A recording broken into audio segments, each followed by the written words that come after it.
여러분, 대량 등록 셀러라고 해서 스마트 스토어를 절대 버리시면 안 됩니다. 돈맥을 뚫자.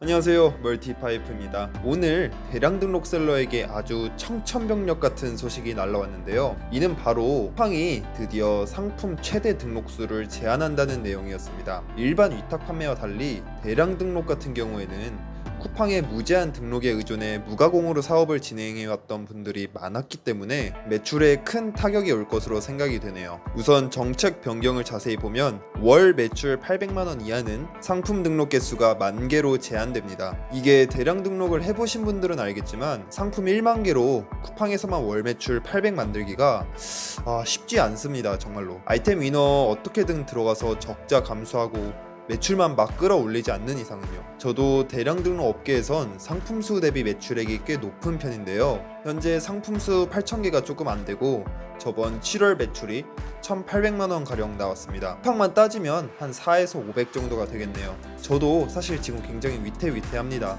사실 언젠가는 이 일이 벌어질 거라고는 다들 예상하고 있었어요. 다만 직접적으로 대비한 사람은 적지 않았나 싶습니다. 사람은 발등에 불 떨어지기 전에는 잘 안 움직이니까요. 그래서 오늘은 나쁜 뉴스도 터진 김에 스마트 스토어에 관한 이야기를 좀 해보고 싶은데요. 아시다시피 모든 스토어 중에 셀러에게 가장 좋은 플랫폼은 누가 뭐래도 스마트 스토어입니다. 빠른 정산을 신청하면 하루 만에 정산이 되고 쿠팡처럼 말도 안 되는 반품 문제가 안 생길 뿐더러 무엇보다 판매 데이터를 세세히 공개하니까요. 전 그래서 대량 등록 셀러 분들에게도 스마트 스토어는 꼭 챙기라고 말씀드립니다. 그래서 오늘은 대량 등록으로 스마트 스토어 키우는 방법 3가지에 대해 말씀드려 보도록 하겠습니다. 다만 설명드리기 앞서 꼭 전해드리고 싶은 게 있는데요. 사실 저도 왜 제 스스가 잘 나가는지는 정확히는 몰라요. 보통 대량 등록에서 스스는 거의 죽은 마켓이 되는 경우가 대부분인데 저는 늘 스스가 1등이었거든요. 그래서 저도 늘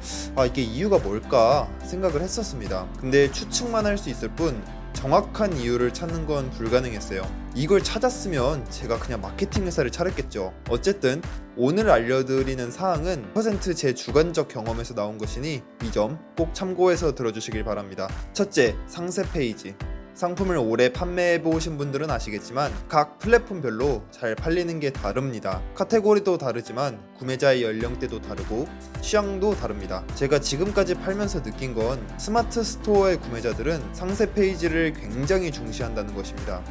이게 유독 스스의 구매자들이 그런 건지 아니면 상패가 잘 되는 게 노출도가 올라갈 확률이 높은 건지 이건 저도 잘 모르겠어요. 근데 확실한 건 스마트 스토어에서는 상패가 개판이면 거의 안 팔리더라고요. 옥션이나 쿠팡은 진짜 상패도 구리고 썸네일이 개판이어도 가끔씩 꽤 나가는데 유독 스스만 이런 경향이 좀 강했습니다. 저번 도매 사이트 추천편에도 말씀드렸듯이 저는 도매처를 소싱할 때 상세 페이지를 꽤 따지고 들어가는 편이에요. 그래서 첫 3달 빼고는 대부분 상세 페이지가 좋은 도매처 위주였고 이 부분이 스스 매출에 꽤 많이 기여하지 않았나 싶습니다. 둘째, 카테고리. 대량 등록을 하다 보면 이 카테고리가 진짜 문제입니다. 일일이 하나하나 잡아줘야 하는데 진짜 귀찮죠. 본인만의 카테고리 2를 만들지 않으면 힘듭니다. 그래서 이걸 안 하고 그냥 대충 끼워 넣는 분들이 있으신데 이게 스스에서는 타격이 꽤 큽니다. 모르는 분들을 위해 설명드리자면 스스는 키워드에 맞는 카테고리가 있어요.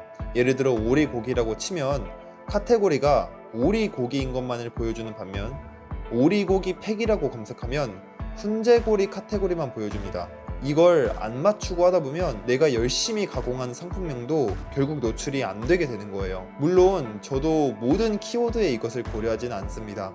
시간도 너무 오래 걸릴 뿐더러 제가 스스에서만 물건을 파는 건 또 아니니까요. 대신 메인 키워드 정도는 이 카테고리에 맞춰서 넣는 편입니다. 대부분의 대량 등록 셀러들은 이렇게 하지 않으시기에 제 스스 매출을 높인 유력한 요인 중 하나로 보고 있어요. 셋째, 샵 관리. 저는 스마트 스토어 메인 페이지를 하루에 3번 정도는 들어갑니다. 남겨진 문의는 없는지, 톡톡이 오지는 않았는지 확인하기 위해서요. 그리고 페널티를 먹지 않도록 최대한 노력하는 편입니다. 어쨌든 네이버도 고객 응대를 잘 해주는 셀러를 이뻐할 테고 페널티 없이 잘 운영하면 노출도를 올려주지 않을까 싶었거든요. 제 샵의 평점은 현재 4.5를 넘기고 있으며 굿서비스 기준도 만족하고 있습니다. 그냥 제 생각은 이래요. 이런 거 잘한다고 해서 샵의 노출을 막 폭발적으로 늘려주진 않겠죠. 근데 문의에 답변도 안 하고 톡톡톡 씹는 그런 셀러는 저라면 노출을 안 해줄 것 같아요. 판매자로서 기본이 안 돼 있는 거잖아요. 적어도 제가 네이버라면 그렇게 할 것 같아요. 이건 사실 플러스를 위해서라기보다는 마이너스를 막기 위한 행동이라고 보시면 됩니다.